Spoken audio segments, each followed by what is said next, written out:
No, no sé qué querés que te diga. Te dije que estaba ocupada. Pensé que me ibas a decir algo interesante. No, no sé.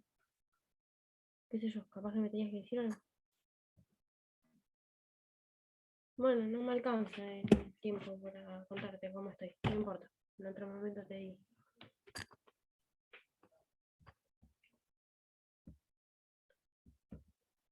No te dije nada.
Florita,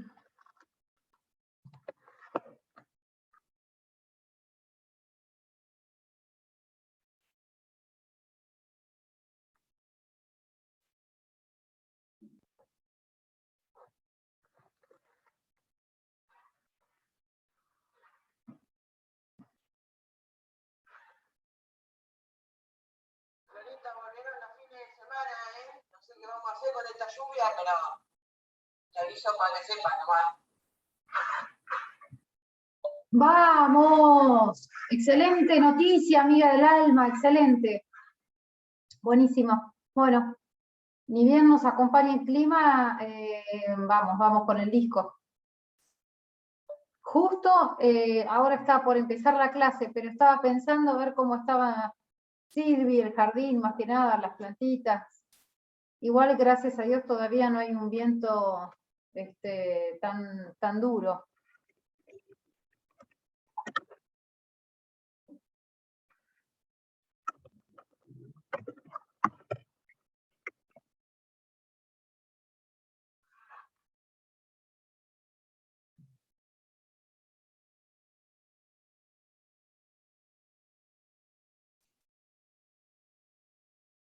Bueno, que te vaya bien en la clase. Re tarde arrancar. Pero bueno, cuando uno está motivado, el horario que importa, ¿no? Yo he hecho danza y me acuerdo que salía a 10:30 de la profesora. No me importaba, tan feliz. Bueno, hermosa, que descanses. Y después me contás de Macaca, que me dijiste que le dolía el brazo, pobre. Le va a costar recuperarse, ojalá que no, pero bueno. Me acuerdo cuando estaba mal de la mano y pues cómo le costó. A mí me fue bien en la ginecóloga, me dijo que me dio RIAC 3, y bueno, no sé qué significa mucho. El año pasado me dio 2. Bueno, pero todo.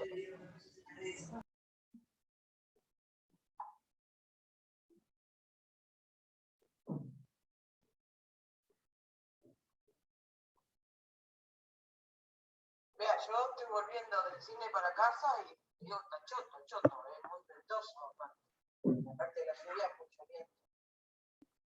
Bueno, maneja con cuidado, amiguita, porque viste que dicen que mañana también ya suspendieron las clases, turno mañana, así que ahora yo vi en Meteored que a las 23 empiezan vientos muy fuertes.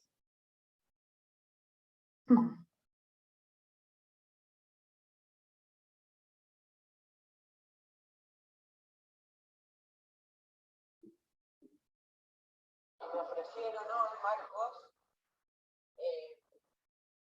medio cambiar mi actividad, como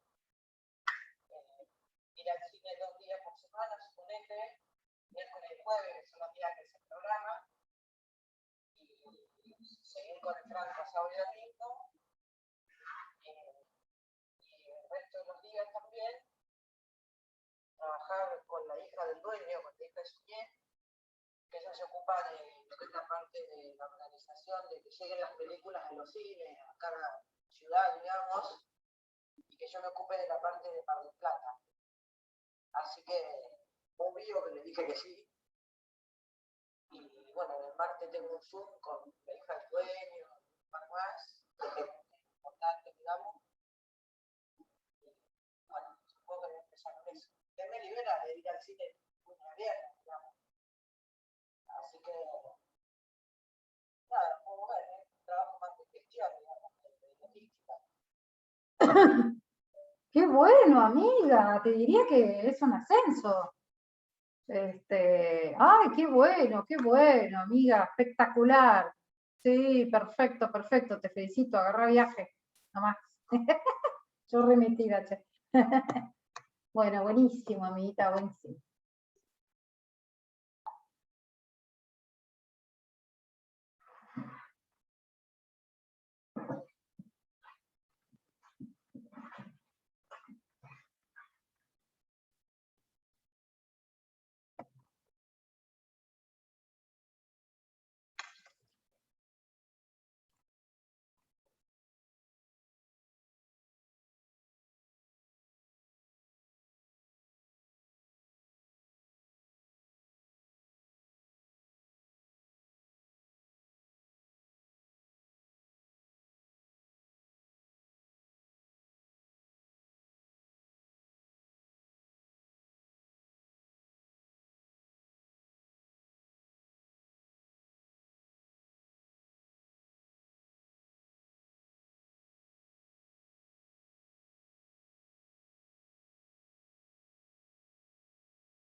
¿Se escucha?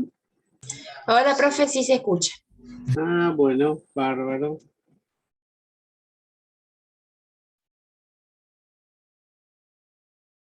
Bueno, voy preparando para compartir la pantalla.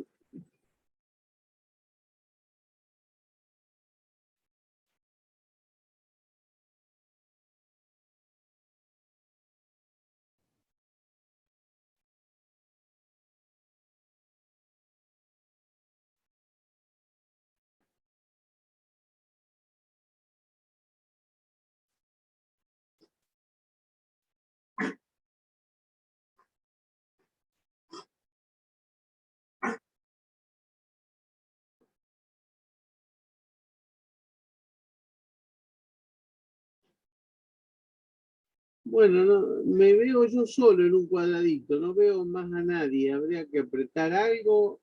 Ahí está, Sofía Herrera está. Pero veo que somos más de dos, somos 12. Ahí van apareciendo. María Florencia, Juan Díaz. Bueno, ¿les parece bien que comencemos? Bueno, hoy día voy a hablarles del próximo punto del programa, que es el segundo de la unidad 5, que me parece importante porque es un punto de principios generales.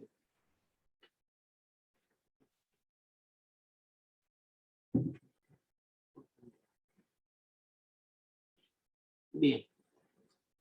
Es un principio vinculado al tema de cómo juegan los principios de igualdad y libertad en la Constitución Nacional. Hoy posiblemente hablemos de la libertad y quizá en la próxima clase de igualdad, salvo que tengamos algún tiempo para ir avanzando en las cuestiones. Me pareció interesante decirles que yo no concibo la libertad como derecho.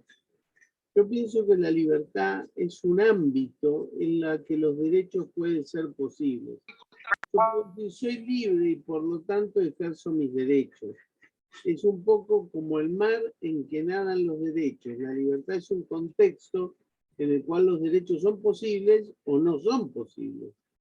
En vez de la igualdad, que viene a ser un vector equilibrante de la libertad, es una magnitud vectorial que siempre hay que relacionarla con dos cuestiones distintas. Por ejemplo, yo puedo decir, señores, soy libre, pero no puedo decir, señoras, soy igual, porque yo tengo que decir con quién soy igual y en qué cosas soy igual.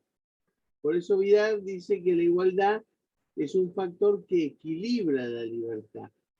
Pues yo si digo soy igual, tengo que completarlo. Por ejemplo, artículo 1 de la Declaración Universal de los Derechos Humanos.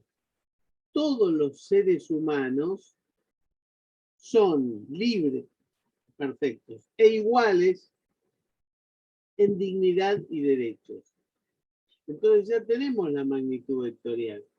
Todos somos libres e iguales en dignidad y derechos por lo menos, porque la verdad es que no somos todos iguales. Cada uno tiene sus características, hay personas más buenas, más malas, hay algunas que tienen un mayor grado de conocimiento de algunas cuestiones, otros que tienen mayores bienes materiales, otros que no los tienen, pero todos somos iguales en dignidad y en derechos. Eso es lo que debe perseguir el sistema. En vez de la libertad, ya es una magnitud vectorial, un contexto que nos dice, bueno, señores, si no hay libertad, nada de esto puede ser posible.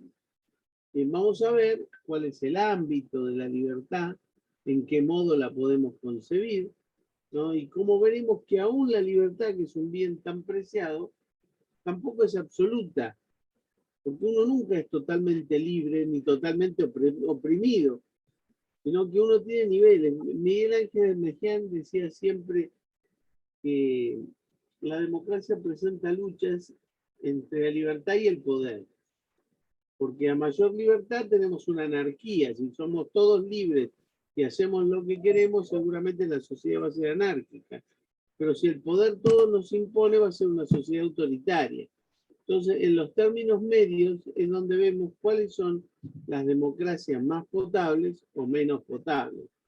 Cuando nosotros estudiamos la vigencia de los derechos humanos, lo que estamos haciendo es tratar de establecer dónde está ese punto medio donde la libertad puede ser acompañada por los equilibrios de la igualdad. Vidal Campos tiene un libro muy lindo, que debe ser del 90, 91, que se llama Los equilibrios de la libertad. Porque él dice, bueno, señores, la libertad sola genera iniquidades, pues ya lo vimos con el capitalismo. Si somos todos egoístas y crecemos, lo que va a crecer es el capital, pero no las personas que se benefician con ese capital. Yo siempre lo digo, hoy en este momento del mundo, nunca la humanidad fue tan rica como hoy, pero nunca esa riqueza estuvo tan mal repartida como lo está hoy. Entonces Vidal siempre dice, la igualdad viene a poner equilibrios a la libertad. Los franceses dicen que todos somos libres de dormir en el Hotel Ritz de París o abajo del puente, pero según la plata que tengamos, algunos por más que tengamos la libertad, vamos a terminar durmiendo abajo del puente, porque no tenemos la plata para pagar el Hotel Ritz. Entonces, esa igualdad es la que marca equilibrios para que si bien no durmamos en el Ritz, por lo menos durmamos bajo techo. Bien, esta es un poquito la idea de cómo funciona un valor y cómo funciona el otro valor. Ahora bien, acá vamos a enunciar la libertad y su sentido institucional. Acá el marco que les pongo son la imagen del Quijote y Sancho Panza, que ellos buscaban una libertad quimérica, una libertad que nunca está y siempre se equivocaban. Y entonces por conseguir la libertad de su amada, Don Quijote iba y rompía molinos de viento, porque estaba medio loco y no se daba cuenta que no eran monstruos, sino que eran molinos de viento.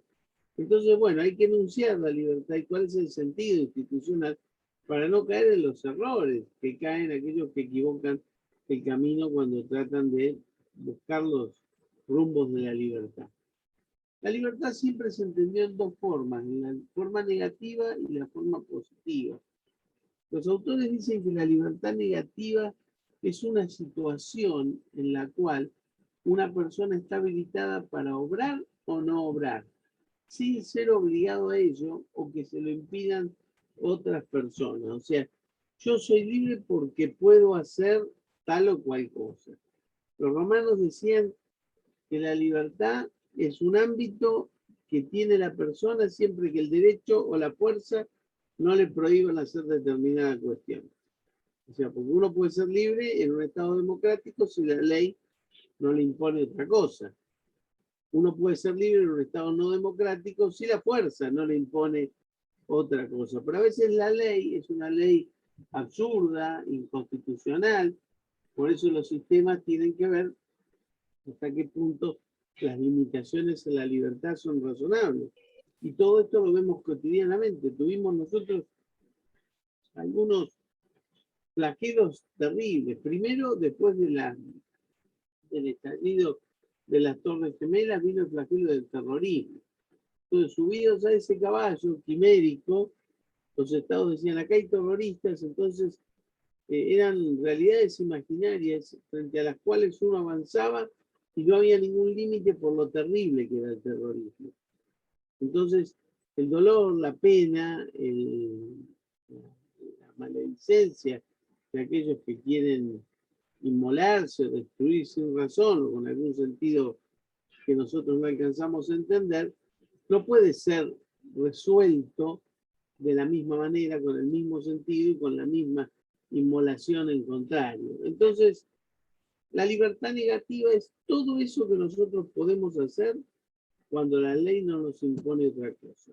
Yo soy libre porque puedo hacer, porque puedo obrar o no obrar, y nadie me obliga dentro de ese ámbito a hacer otra cosa que la que yo quiero. Esta libertad fue entendida como la ausencia de impedimento o constricción. ¿Esto qué quiere decir? Yo puedo caminar por la calle libremente, salvo en tiempo de pandemia, porque tenemos que estar con barbijos y confinados a la casa para evitar una infección. Entonces, yo soy libre, salvo que tenga un impedimento o constricción que me impone la ley. Ahora, el problema siempre es este. cuando el poder de policía que impone restricciones a la libertad es excesivo. Entonces tenemos los casos que ahora se van dando. Nosotros estuvimos tan encerrados que a veces no pudimos despedir a nuestros seres queridos, festejar nuestros cumpleaños con la familia, decidir una reunión social, y descubrimos que el presidente hizo casi todas esas cosas. Entonces, era excesivo el impedimento que nos impusieron y el presidente sabía que lo podía hacer y por alguna razón nos confinaba, o hay una idea de anomia en la cual el que hace la ley pretende no ampararse en ella. En ese orden de ideas es donde empezamos a encontrar que la libertad, cuando es limitada, marca límites que todos debemos acatar. Y si son límites que son irrazonables, ninguno lo debe acatar. Para eso están los jueces que marcan el límite de los límites. Bien, decía Hobbes, la libertad es esa parte del derecho natural, porque era yo un naturalista, que las leyes civiles permiten y dejan a discreción de los ciudadanos. Y en todo lo que la ley me permite hacer, nosotros fuimos evolucionando. En nuestro artículo 19 de la Constitución, al que después me voy a referir, dice que en realidad nosotros hacemos todo, salvo que una ley nos diga esto no.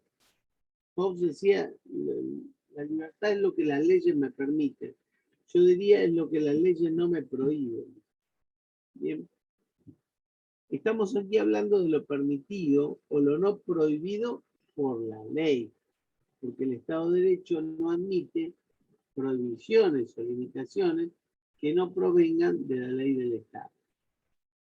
En este sentido, entonces, la libertad, ¿en qué consiste? En hacer o no hacer todo lo que las leyes, y acá debemos decir en sentido lato, una ley, una ordenanza, una reglamentación, permiten o bien no prohíben. Y cuando hablamos de ley también hablamos de las leyes morales. O sea, yo si soy creyente tengo que acatar los mandamientos cristianos. Eso es una limitación que se me impone y si yo acepto esa ley sagrada, etcétera, también será una limitación. Lo que no se puede pedir es que las limitaciones que nos surgen de la ley dictada por el Congreso para todas las personas sean acatadas por todas las personas. Si yo tengo una limitación moral, me va a tocar solo a mí en función de mi posición moral. Pero la libertad puede ser también la libertad positiva. La libertad positiva es la situación dada. Esa libertad negativa que vimos antes es justamente la esfera en que podemos ser egoístas, en que podemos hacer lo que queremos. Dar 5 vueltas a la plaza, quedarnos tomando un café hasta la hora que queramos, emborracharnos si eso nos gusta. Son las libertades individuales, serían las negativas. Y la libertad positiva es la situación dada en que una persona puede orientar la voluntad para la toma de decisiones que él desea sin ser determinado por la voluntad de otro. ¿Esto qué quiere decir? La autodeterminación. Cuando en una sociedad, cada 2 años, cada uno de nosotros puede entrar en un cuarto oscuro y votar la opción que más nos parece adecuada, somos libres en sentido positivo. No estamos autodeterminados. Bien, si nosotros llegamos al lugar de votación y nos dicen, a ver, dígame a quién va a votar, ya ahí estamos autodeterminados. Si somos todos empleados del Estado y vamos a tener que votar al gobierno de turno, porque si no perdemos el trabajo, también estamos autodeterminados. No estamos autodeterminados. Entonces, justamente hay libertad positiva cuando una sociedad puede tomar decisiones que en conjunto considera valiosas. Esto indica la presencia de algún atributo que es específico y que es particular, como es la capacidad de alcanzar un objetivo sin ser motivado por razones externas. ¿Bien? Cuando yo puedo estudiar o trabajar, o estudiar y trabajar sin que lo externo me condicione. Sin ser una persona muy pobre que lo único que voy a poder hacer en mi vida es trabajar en el campo del Señor que es dueño de la tierra. Si yo puedo tener una serie de opciones, aunque no las elija, entonces voy a estar en condiciones de ejercer mi libertad positiva. En esa película de Al Pacino, Perfume de Mujer, donde él acompaña a un chico que tenía que tomar una decisión, porque en un grupo de estudiantes resulta que le habían tirado pintura a un profesor, a un auto, profesor, y había que decidir quién fue para ver su especial. El que fue una persona desconocida y ninguno de los compañeros lo quería echar y tampoco había demasiado importancia de quién era, porque se quería que una persona que aportaba tanto dinero a la escuela vaya a ser suspendido el hijo o lo que fuera. Pero había un chico que era becado que aparentemente había visto quién había tirado esa pintura. Él y otros más. Uno que era el hijo de un millonario dice, no, yo estaba sin los anteojos y no pude ver y lo disculparon. El otro chico dice, pero usted tiene que decir, porque aparte sepa que si no, su beca está en peligro, porque debe ser honesto. Y este chico que cuidaba gente, le toca cuidar a un teniente ciego que era muy cabrón, que era Al Pacino, y se van un fin de semana con un montón de cuestiones muy graciosas y muy buenas. Y cuando vuelven, él de alguna manera se entera que él tenía que ir a defenderse, iba a tener que confesar sin ningún aval, porque él tenía un padre pobre y no iba a poder tener nadie que lo defienda. Entonces él aparece como defensor y loco en el lugar, diciendo yo soy una persona de la confianza de él y quiero hacer una defensa. Y en la defensa ahí está lo que digo vinculado con el tema libertad. Él dice, este muchacho, a diferencia de mí, él siempre supo, como yo, cuáles eran las decisiones correctas. A diferencia de mí, él siempre decidió lo correcto y yo siempre decidí lo incorrecto. Entonces dice, no le hagan a este chico decidir algo que es lo que no quiere decidir por presiones externas. Bueno, al final de la película véanlo ustedes, pero la realidad es que me gustó mucho eso de que tanto este chico como yo, decía este señor, el teniente Slade, sabíamos qué es lo correcto. Pero a mí se me ocurrió no seguir el camino correcto. Este chico sí. Y por eso hay que alentarlo. Rousseau decía que la libertad en sentido positivo consiste en la circunstancia de que en ese ámbito el hombre, decía él, nosotros diríamos el ser humano, por involucrar a la mujer, en cuanto parte del todo social, como miembro del yo común de esa sociedad, no obedece a otros, sino a sí mismo. De este modo, el sujeto histórico, que es el que tiene la libertad, en libertad como ausencia de impedimento, resulta ser el individuo. Y el sujeto histórico de la libertad como autodeterminación es el ente colectivo. Entonces, la sociedad es libre si sus actores toman libres decisiones, pero independientemente cada uno de ellos va a ser libre si no está constreñido a no hacer lo que él quiere hacer. Por supuesto que sacamos aquellas limitaciones que impone la ley. ¿Me van siguiendo entonces que la libertad tiene dos sentidos? Tanto uno como otro son importantes, porque uno determina al yo individual y otro determina al yo social. Bobbio dice, ahí en la imagen lo tiene a Bobbio, que las libertades civiles, que son prototipos de las libertades negativas, los derechos de primera generación, son libertades individuales, porque son propias del individuo singular. Pero la libertad como autodeterminación se refiere a la voluntad colectiva, como cuando nosotros, pese a que nunca estuvimos de acuerdo con los militares, nos pusimos a acompañar a Galtieri cuando dijo recuperamos a la máquina. Hay cuestiones colectivas en las que todos estamos de acuerdo. Bien. La historia, dice Bobbio, representa un entramado dramático de libertad y opresión. Es lo que decía Mejía de Libertad y Poder. De nuevas libertades a las que contestan nuevas opresiones. De viejas opresiones abatidas y de nuevas libertades reencontradas. de nuevas opresiones impuestas y de viejas libertades perdidas. Esto cuando ustedes lean el trabajito Sistema Jurídico y Derechos Humanos, que van a encontrar varias definiciones de los derechos humanos, hay una de ellas que dice, en realidad es importante las garantías porque los derechos tienen una infinita forma de ser violados. Siempre aparece una nueva forma de violación a los derechos, por eso siempre hay que estar buscando nuevas garantías para protegerlos. Un poco lo que dice Bobbio. No creamos que porque no tenemos más esclavos negros, no hay miles de otras formas de esclavitud que deben ser superadas por la humanidad si es que eso quiere la humanidad.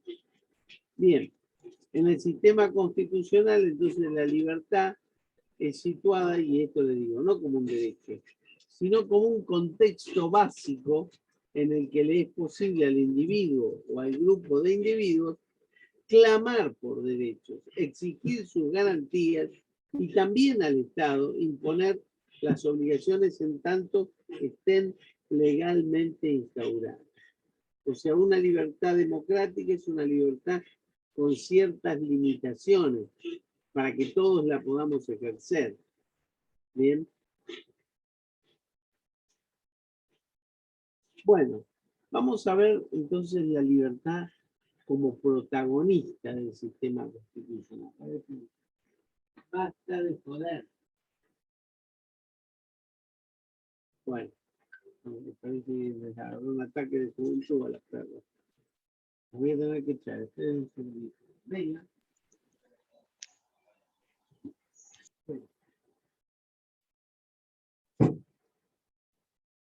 Bueno, ahora sí. Vamos a estar más tranquilos.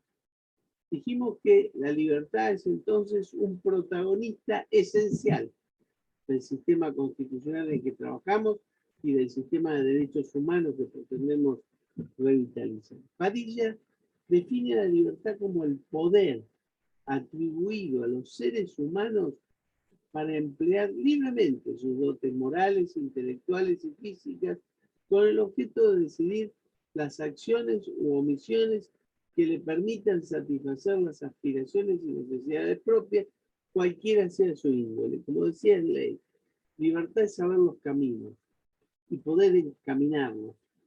Aunque uno elija el de la calle de tierra en vez de la calle de asfalto, el camino del bien en vez del camino del mal, o viceversa. En este contexto, entonces, el sistema constitucional lo que nos ofrece es la base normativa de organización. O sea, si nosotros no tuviéramos un sistema constitucional que organiza los poderes del Estado, que los controla, que garantiza los derechos, no tendríamos un ámbito propicio para ejercer nuestra libertad.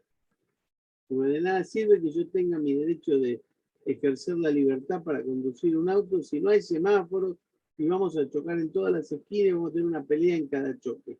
Ahora, si tenemos semáforos y yo sé cuándo tengo que parar, yo sé cuándo tengo que seguir, puede ser que aparezca el choque, pero todo puede ser resuelto conforme al derecho. O no, yo puedo transitar, pasar bien el semáforo, el otro pasarlo mal, chocarme mi auto, bajarme y agarrarme a trompada, aunque el otro tenga la razón. Eso quiere decir que el otro eligió un camino inadecuado, pero tenía las líneas para hacer las cosas bien. No pasar el semáforo en rojo, una vez que lo pasó, no chocar. Una vez que chocó, sacar los papeles del seguro y terminar la cuestión como una cuestión de números, pero la gente puede elegir. Eso significa un marco de libertad. Entonces el sistema nos tiene que ofrecer la base normativa de organización que lo dota de autoridades y reglas de actuación para viabilizar la vida en sociedad, y esto tendría que permitir al final que coexistan la libertad con el orden democrático. Bien, por esto las normas que conforman nuestro sistema constitucional se sustentan en un intento, no siempre logrado, de coordinar las aspiraciones de libertad de todos los individuos con el establecimiento de un orden que permita su disfrute a la totalidad de los miembros de la comunidad. Diría nuestro presidente, la libertad en tiempos de pandemia tiene que ser seriamente restringida para que todos mantengamos nuestra vida. Si eso es real, está bien que la gente no pueda salir y que no pueda deambular, porque no tenemos otra forma de controlar la pandemia. Si esto va mainando y no se resuelve la limitación de las libertades, o suceden cosas grotescas, ¿no? Como, fíjense cómo todos nos enojamos cuando venía este chico de Brasil con la tabla de surf y le iban encima porque había ido a Brasil, etc. Hoy lo vemos como algo anecdótico, ¿no? El chico dice, pero yo no fui a hacer surf, no hice nada malo. Hoy lo vemos de otra forma. En su momento lo vimos, mirá, este violador de normas que puede propagar el virus. Es que es muy difícil a veces resolver situaciones de crisis cuando no sabemos cuál es la intensidad de la crisis ni cuáles son las soluciones. Bien, distinto es cuando tenemos una epidemia de gripe y la población está obligada a vacunarse. Ahí si tenemos una vacuna para la gripe que está aprobada, que tiene sus 5 años de trabajo, que está impuesta en el calendario de gripe o en el calendario vacunatorio, yo no puedo decir no me voy a vacunar, porque estaría atentando contra la salud pública. Y yo por no darme una vacuna me contagio la gripe y comparto el mal con otros. Pero eso es una cosa, y otra cosa es resolver la pandemia de una forma absolutamente autoritaria, ¿no? Y no digo este país, digo otros países. En Australia, por ejemplo, no dejan volver a Australia a los propios australianos por miedo al contagio de la pandemia. Así que, digamos, estas situaciones tan inusuales y duras sacan lo peor de cada sociedad y la falta de respeto a los derechos fundamentales. Digamos, dijimos que las normas que conforman nuestro sistema lo que quieren hacer es coordinar las aspiraciones que todos tenemos en la libertad con un orden, pero un orden que solo permita el disfrute a todos los miembros. O sea, ciertas limitaciones menores llamadas poder de policía son las que nos permite que todos podamos ejercer nuestros derechos libremente. Por ejemplo, si uno quiere hacer una manifestación en una plaza, porque queremos hacer una manifestación en favor del buen trabajo que está haciendo Soraya Char cuando da sus clases. Entonces decidimos ir a la Plaza San Martín este domingo. Yo tengo que avisar a la municipalidad, porque nadie sabe si, no sé, si las abuelas de Plaza de Mayo este domingo quieren hacer una manifestación también a la misma hora en la Plaza San Martín. Pero no es que no podamos, porque por ahí dicen, bueno, mire, Jiménez, la expresión de reconocimiento a Char, ¿por qué no la hace el otro domingo? Que no tenemos nadie en la plaza. Entonces, con ciertas limitaciones se puede coordinar el ejercicio de la libertad. Distinto si me dijeran, vaya usted, Jiménez, porque yo le voy a prohibir a las abuelas de Plaza Mayo porque no vayan a joder a la plaza. Ahí la limitación sería arbitraria. Bien. La libertad constitucional expresa siempre normas de derecho positivo este entramado tan delicado que requiere el sistema constitucional para su actuación. O sea, el sistema constitucional no debe actuar nunca basado en la fuerza. El sistema constitucional tiene que respetar todos los marcos de libertad, pero teniendo en cuenta una norma que vaya a regular la situación. Bien.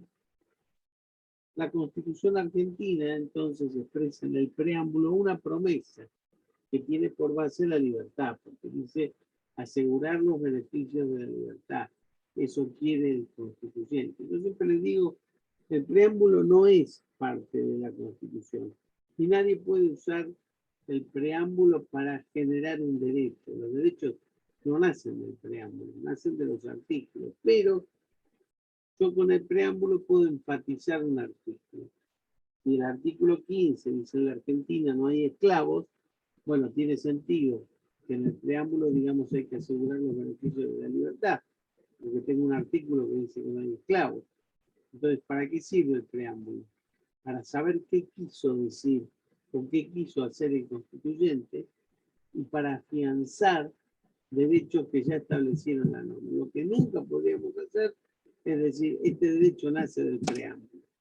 porque no es así. Esto lo digo con particular énfasis, porque habían algunos autores, como Carl Schmitt, que fue el ideólogo de nazi, de Hitler, que él decía, lo que vale en las constituciones son los preámbulos, porque ahí está la decisión política fundamental de un pueblo.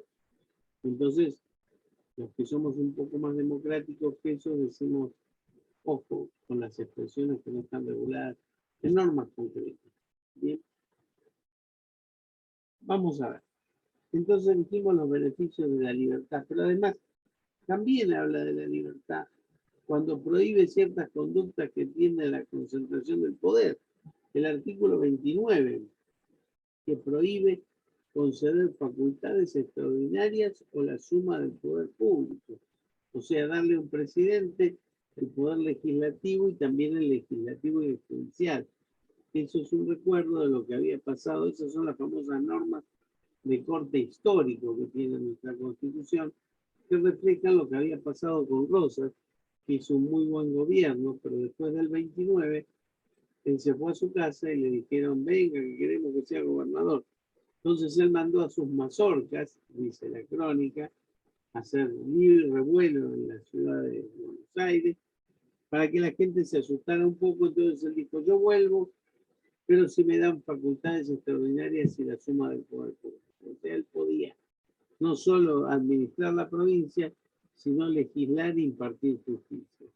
Eso fue lo que el pueblo le dio y generó un gobierno que duró hasta el 53, cuando cae a manos de Urquiza. Yo con esto no quiero decir que Rosas haya sido mejor o peor que Urquiza, porque a mí un viejo profesor de historia constitucional que teníamos nos decía, Rosas, al igual que Urquiza, son como el abrojo. El abrojo es feo, corre en la pampa, no tiene buenos colores, pincha y no sirve para nada. Pero no se concibe la pampa sin el abrojo.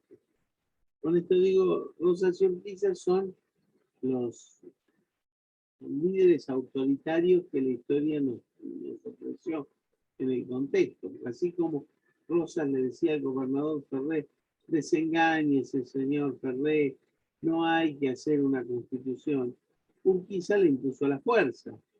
Bien, y como Rosas quería quedarse con la aduana, Urquiza puso en la constitución un artículo que es el 10, que habla de la libre navegación de los ríos interiores de la República.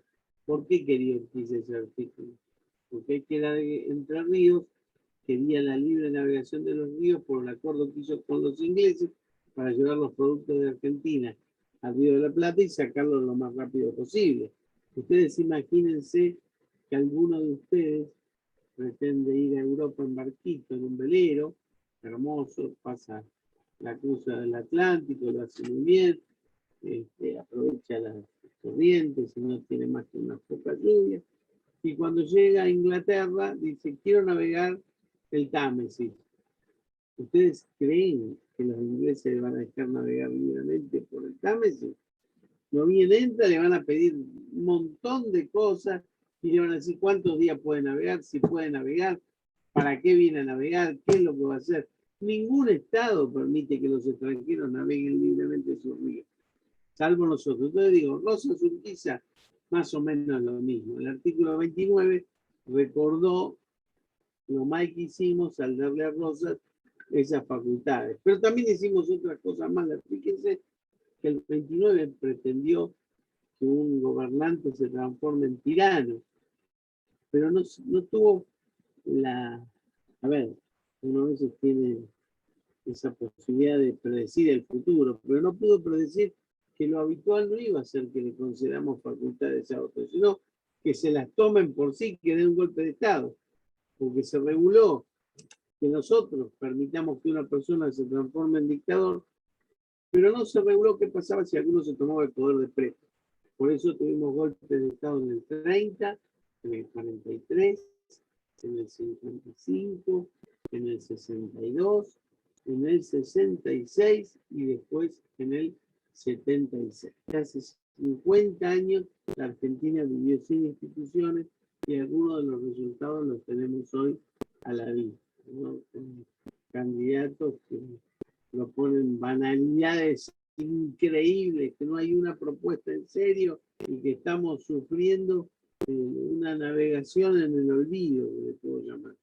En fin, entonces, que no se concentre el poder, la usurpación del poder, el 36 ahora, como vimos en la clase anterior, regula que otro venga y se usurpe el poder.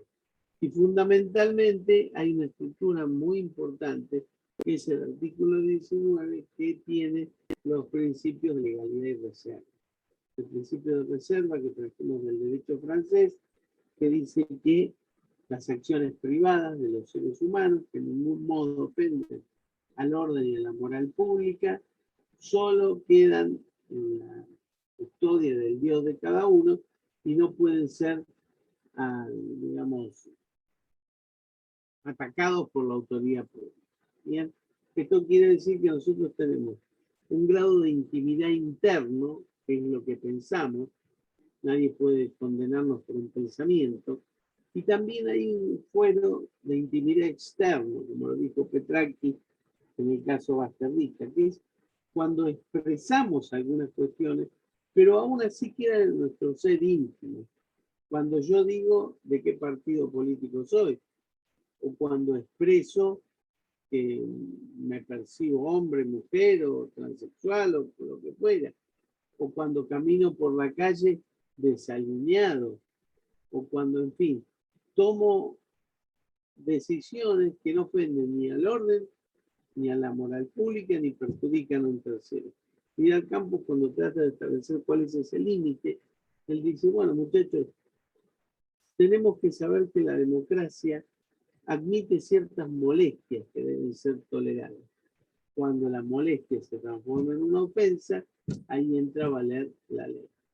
Bien, yo puedo tener en mi casa todas las películas pornográficas que quiera. Ahora, no puedo en la pared de mi casa, que da a la calle, del lado de la calle, proyectar esas películas cuando hay chicos que las pueden ver. O sea, en la intimidad de mi hogar yo puedo hacer un montón de cosas, pero hay veces que si las hago fuera de la intimidad, no solo van a molestar, sino que van a ofender. Yo puedo ir por ahí vestido de mujer, lo que no puedo es andar por ahí desnudo, porque digamos el contexto social de hoy habla de que la desnudez no es un paradigma social admitido. Bien, aunque hay playas nudistas, lugares, pero en general hay lugares para cada cosa. ¿Me entienden esto? Entonces, principio de legalidad y reserva. El otro principio es el de legalidad, que en la sociedad argentina, más allá de que estamos bastante mal y somos un estado anómico, yo puedo hacer lo que quiera, salvo que haya una ley que me lo prohíba.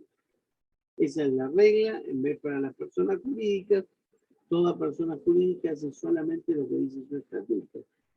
Las personas jurídicas hacen solo lo que está en el estatuto, más las personas físicas van a hacer lo que quieren, salvo que una norma jurídica le diga eso no. Vamos a ver cómo la cuestión de la libertad y la esclavitud fue tratada en los Estados Unidos con un caso muy importante que se llamó Dred Scott contra Sanford.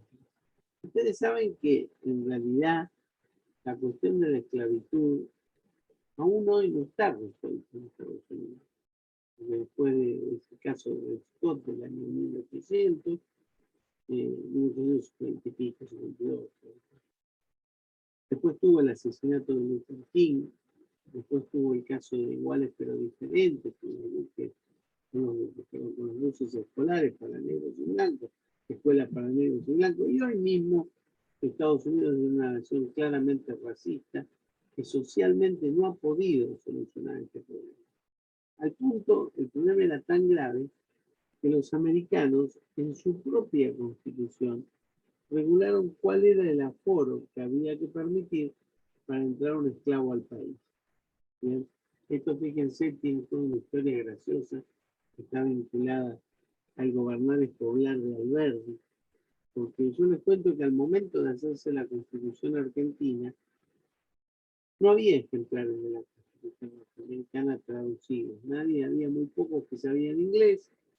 De alguna manera Sarmiento, después de la Organización Nacional, estuvo en los círculos sociales más importantes de Inglaterra, de Estados Unidos, y él se fascinó con todo eso, pero, por ejemplo, Alberdi, que era un fanático de los británicos, y era abogado de una empresa, Will Wright, que después se estableció en Chile, que era británica, él no dominaba el idioma inglés. ¿Quién era el primero que hace una traducción de la Constitución norteamericana? Un militar venezolano que se llamaba Manuel García de Sena. Este militar tradujo la obra de Thomas Paine, que se llamaba Los Derechos del Hombre, y al final de esa obra incorpora una traducción, él pone a su leal saber y entender de la Constitución de los Estados Unidos. Y en esa traducción pifia una cantidad de cosas, pero él pone, yo esto lo hago como a mi idea de saber y entender, no pretendo que sea una traducción textual, pero resultó ser que todos los de América Latina estudiaban la Constitución de Estados Unidos leyendo la traducción de Manuel García de Sena. Y cuando Manuel García de Sena traduce esta norma esclavista, que decía, el gobierno federal no puede imponer a such persons, tales personas, que era un eufemismo para no decir esclavos en la Constitución, un impuesto que exceda de los $15. Entonces, ¿qué tradujo García de Sena? Él traduce, el gobierno federal no puede imponer más de $15 como aforo al ingreso de personas a los Estados Unidos. Y parecía como que Estados Unidos, perdón.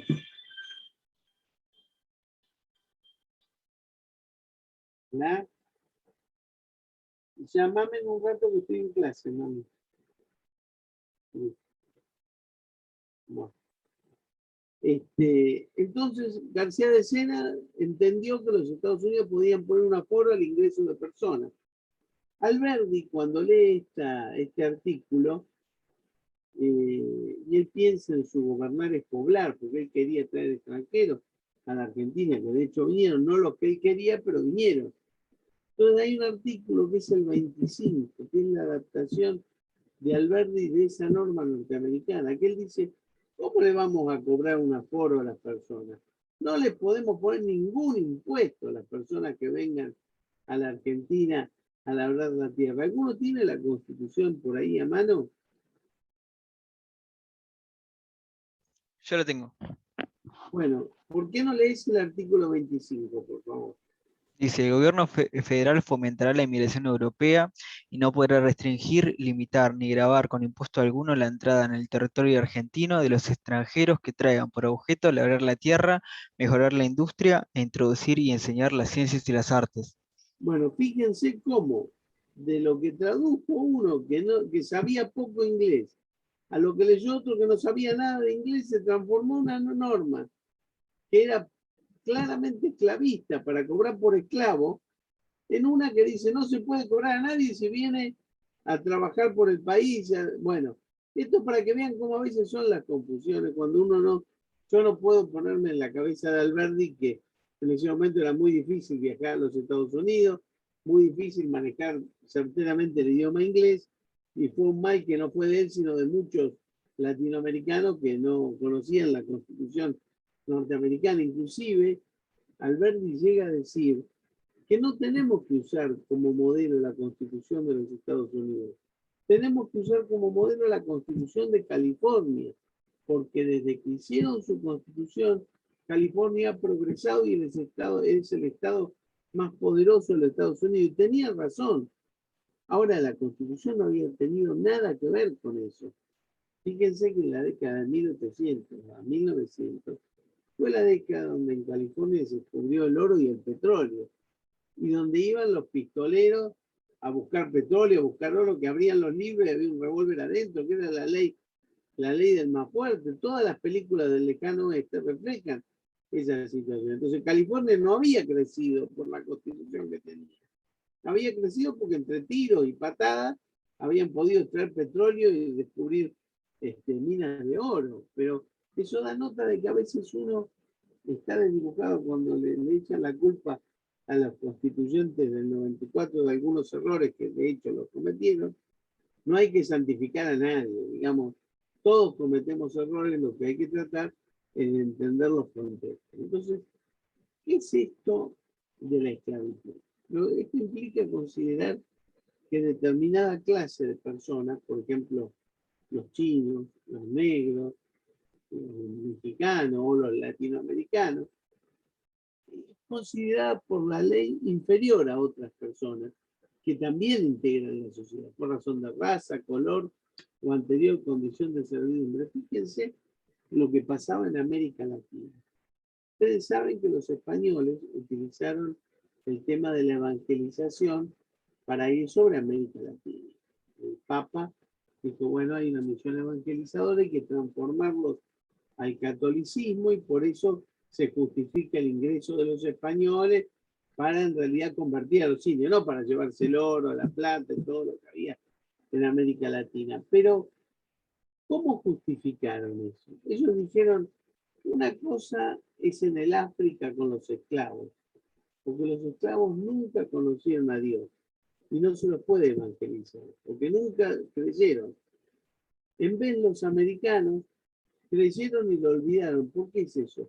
Porque cuando vino Cortés, los primeros, y vino Colón, los primeros descubridores, se encontraron que tenían cruces, algunos de sus símbolos eran cruces.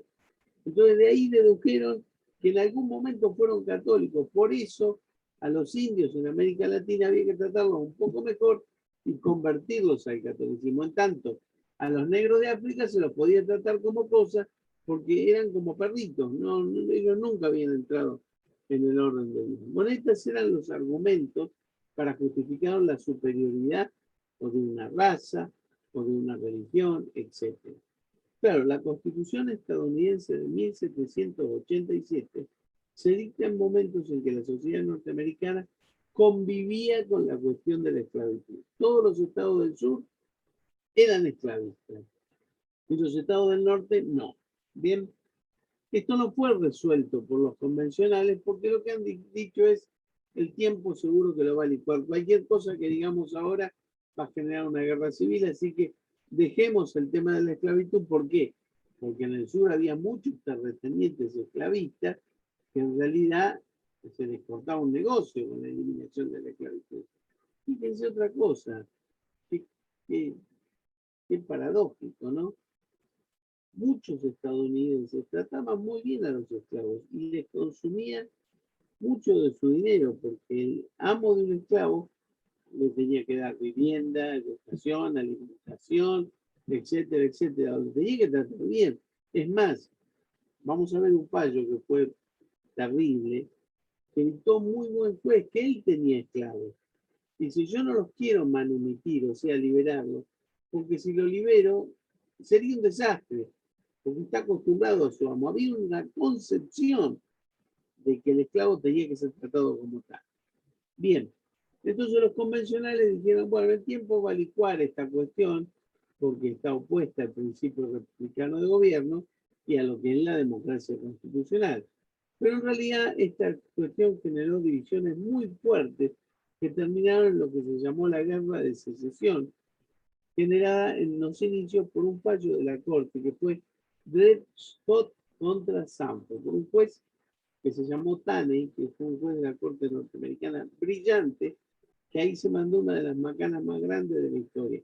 Un ejemplo clásico de que un fallo técnicamente impecable puede ser políticamente desastroso. Por eso a veces decimos hay que ver bien las cosas. Una de las cosas que tiene que saber el juez es la consecuencia jurídica, política y social de los fallos que dicta. No es solo lo que uno ve en la casilla de la teoría. Bien decía Repeto, que un viejo juez de la Corte, que el juez no es el doctrinario. El doctrinario se puede morir con sus convicciones. Yo digo, soy un naturalista, soy un positivista, escribo en los congresos, hago libros, me peleo con otros, pero si yo trabajo como juez, el principio que yo detengo, soy un naturalista, tengo que dejarlo de lado cuando tengo que resolver la situación. Yo tengo que saber cuál es la situación que se corresponde conforme a derecho. y eso de morir con mis principios. Hay que definir las cuestiones tal como son para la ley. Bien, pero vamos a ver qué pasó acá. Después de la reforma de la Constitución Federal de 1787, que como ustedes saben, Estados Unidos tiene una federación con estados más fuertes que los nuestros, al punto que ustedes saben que cada estado de los Estados Unidos no solo dicta su constitución, sino dicta sus códigos de forma. Nosotros sabemos que las provincias de Argentina dictan códigos de procedimiento. Bueno, en Estados Unidos hay un código civil y un código penal y comercial para cada estado. Por eso ustedes van a descubrir que hay estados de los Estados Unidos que tienen pena de muerte y otros que no la tienen, porque algunos códigos la regulan y otros que no. O sea, por esto que les quiero decir, la Federación de Estados Unidos es fuerte, aunque el gobierno federal ha tomado cada vez más fuerza, porque el presidente prácticamente, el presidente de los Estados Unidos es un emperador mundial, porque ha variado un poco el color de cómo se genera el dominio del poder. Pero hay que reconocer que la Federación Americana es mucho más fuerte, consistente que nuestra federación, que es más débil. Estados Unidos, ¿qué había hecho después que se hizo la Constitución y como manera de, bueno, de ver cómo amainaba las cosas? Lo que se llamó el Compromiso de Missouri, o el Acta de Missouri. Se había trazado una línea imaginaria abajo de la cual se admitía la esclavitud. Vean que yo ahí les marqué dos mapitas. El de arriba es para ver cuáles estados eran más esclavistas o menos esclavistas. Más buenos con los esclavos, libertarios o liberales. Pero el que me interesa es el mapa de abajo, que era el que diferenciaba en rojo todos los estados que eran esclavistas. Y en amarillo los que no eran esclavistas. Bien, esa ley, que era una ley federal, en los hechos estaba consensuada. Por ejemplo, alguien que vivía en un estado esclavista se cambiaba de estado, liberaba al esclavo y el esclavo vivía libre en los estados libres. El problema pasó cuando un señor que vivía en Missouri, que era esclavista, lo lleva a Minnesota, lo libera, lo manumite, y este esclavo libre vuelve otra vez a Missouri. Y en Missouri le dice, mire, usted está acá en un estado esclavista, así que aunque lo hayan liberado, usted es esclavo. Y él dice, sí, pero hay una línea, una ley, dice, no, acá usted es un esclavo. Eso se fue a la justicia, ¿bien? Entonces, se había celebrado el compromiso legislativo, que era el Acta de Missouri, por la que a partir de una determinada línea territorial se prohibía la esclavitud. Y había otra cuestión también. Había entrado el capitalismo en los Estados Unidos. ¿Esto qué quería decir? Los americanos empezaron a dar cuenta que era más barato tener un hombre libre trabajando por 2 centavos que a un esclavo que había que mantener. O sea que había también razones políticas para celebrar la libertad de los esclavos, porque se los podía tratar peor aún de como estaban siendo tratados. Y por eso les digo, a veces las cosas no son como se las muestran. ¿Bien?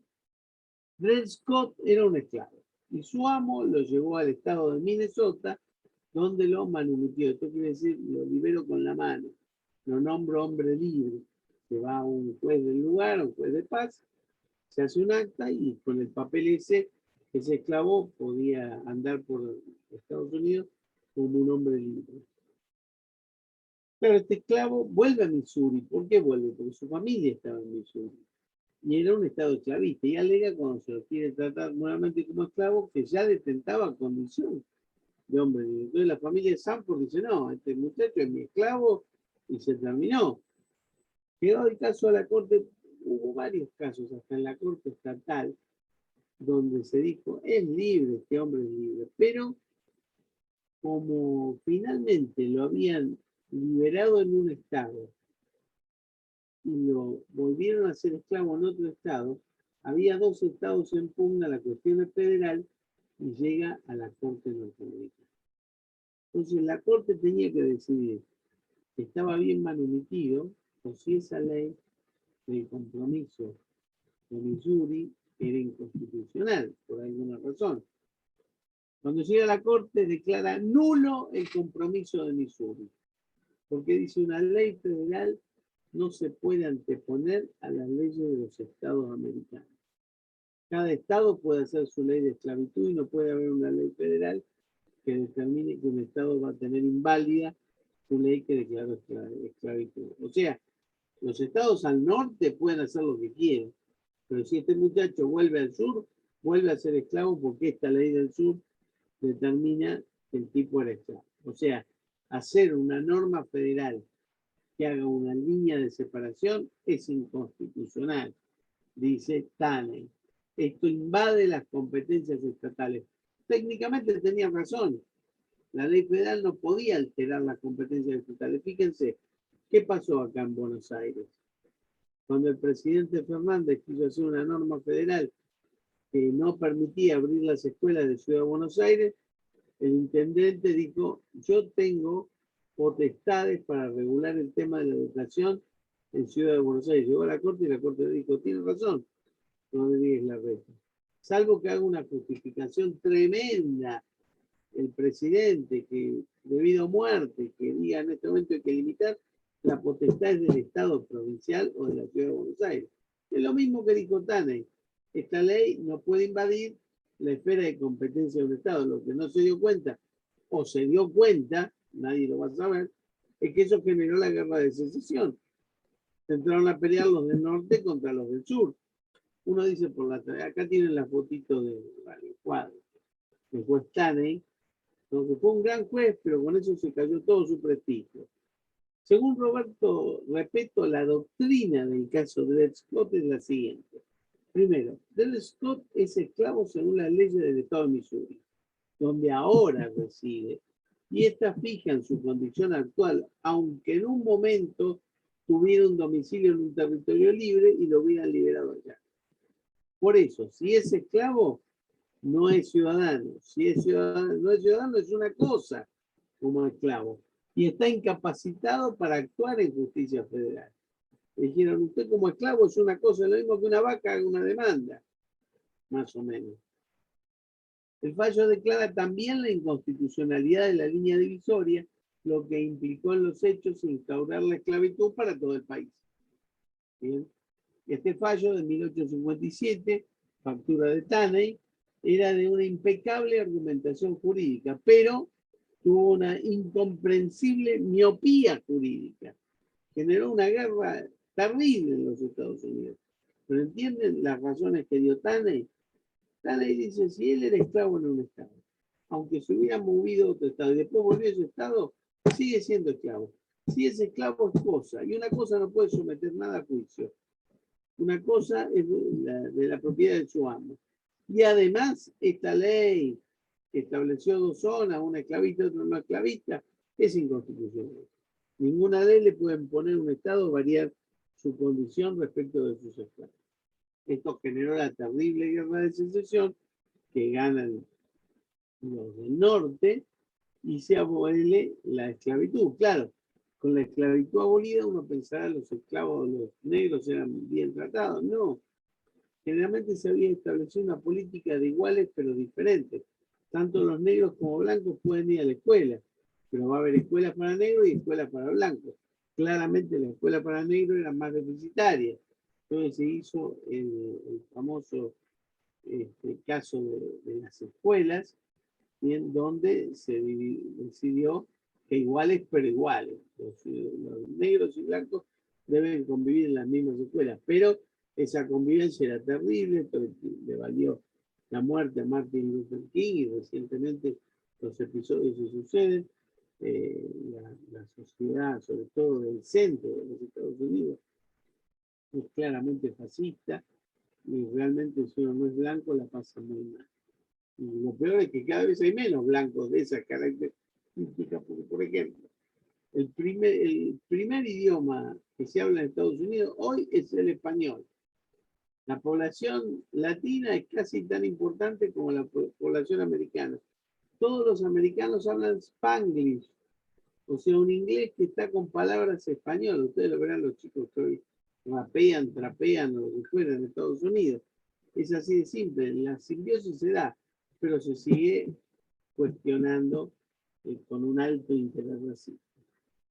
Planteado el problema en Estados Unidos, esto generó la guerra civil y su solución jurídica, que no fue la solución social, se dio 60 años después de que se sancionó la Constitución en noviembre de 1865. O sea, fíjense, el fallo fue en el 57. Desde el 57 hasta el 65 estuvieron peleando una guerra en la que murieron muchísimos americanos. Y después, en realidad, en ese año se ratifica la enmienda 12 de la Constitución norteamericana que deja sin efecto jurídicamente la esclavitud. Bien.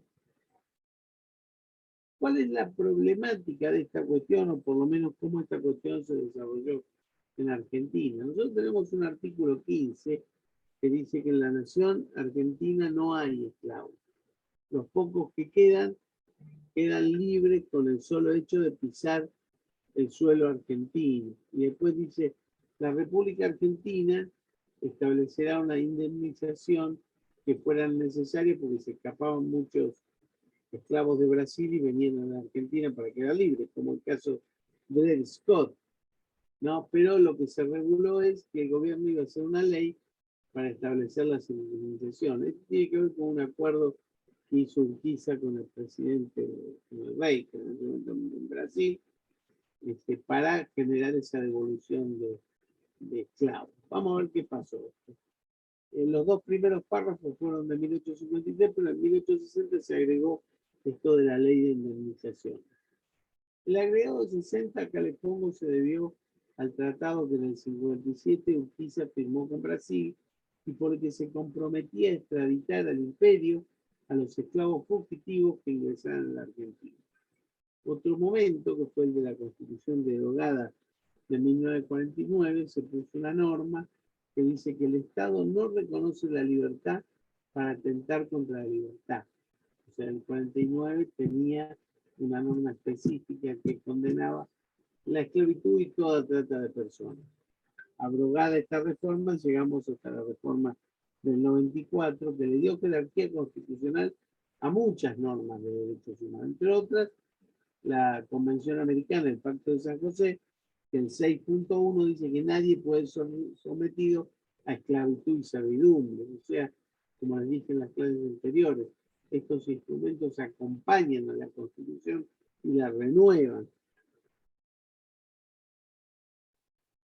La condena originaria de la esclavitud en Argentina, que es el artículo 15, hoy se hace eco, por esto de los tratados que tienen jerarquía constitucional, de las nuevas formas de explotación del ser humano por otros seres humanos, y remozando la tutela de la libertad, prohíbe enfáticamente las siguientes cuestiones: la esclavitud en forma genérica, la trata de esclavos, la trata de mujeres y la trata de niños.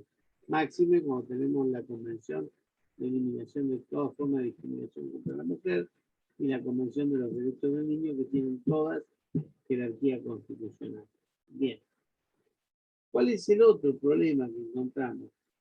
Esta ley de indemnizaciones, a la que se refiere el artículo 15 de la Constitución, nunca fue dictada. Nosotros entendemos que es por dos razones posibles. En realidad, ustedes la ven bien, esa ley de indemnizaciones para los esclavos.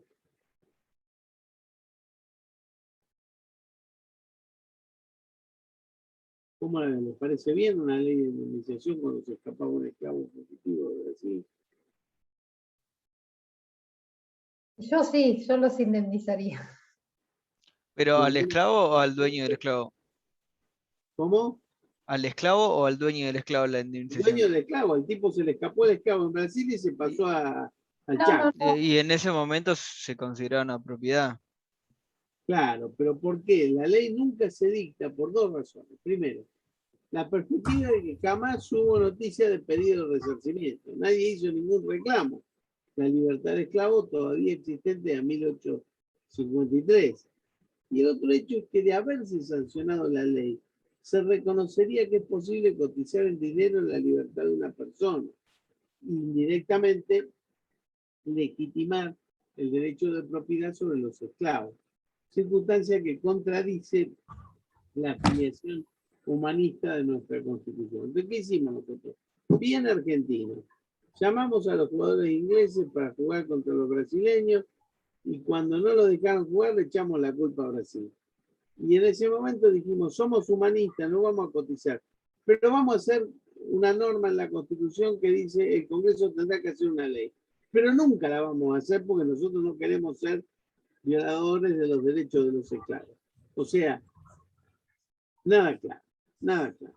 Somos no esclavistas, pero dejamos en la Constitución algo que debía haberse borrado y espero en una futura reforma se borre. Bueno, con esto, chicos, termino mi clase de hoy. A ver, vamos a sacar esto, compartir. Y estoy a disposición para algunas preguntitas porque me voy un poco temprano. Tengo algo que hacer. En realidad, ¿cuál es la causa que esa partecita del artículo que dice que serán indemnizados Yo creo aquellos? que En el 94 no se pudo sacar. Mira, esa cláusula se sanciona en 1860. O sea que claramente lo que hizo fue respaldar el acuerdo que Urquiza había hecho con los brasileros de indemnizar. Urquiza le dijo, mira, nosotros vamos a buscar la forma de si se te escapa algún esclavo de indemnizar. Y cambiaron la Constitución. Y después para adentro dijimos, esta ley no la hacemos más. Y chau. O sea, le dieron la vuelta haciendo una ley que nunca se escribe y poniendo una norma que no tiene ningún tipo de aplicación. Eso es lo que yo critico porque uno puede tener un principio de vez en cuando. Esto es así o de otra manera. ¿Bien? ¿Entendieron entonces cuál es el sentido de la idea de libertad en la Constitución Nacional? Después lo van al libro, eso está todo, yo les voy a subir el trabajito, PowerPoint, pero en el libro lo van a tener muy bien. Bárbaro. ¿Todo en orden, chicas? O chicos que estén más allá de... Sí, profe, gracias. Bueno, gracias a ustedes y nos vemos el miércoles que viene ya abordando el tema de la igualdad y después ya poder de policía, más técnico. Nos vemos, profe. Buenas noches. Gracias, profe. Buen descanso, doctor. Gracias por la información que nos ha brindado.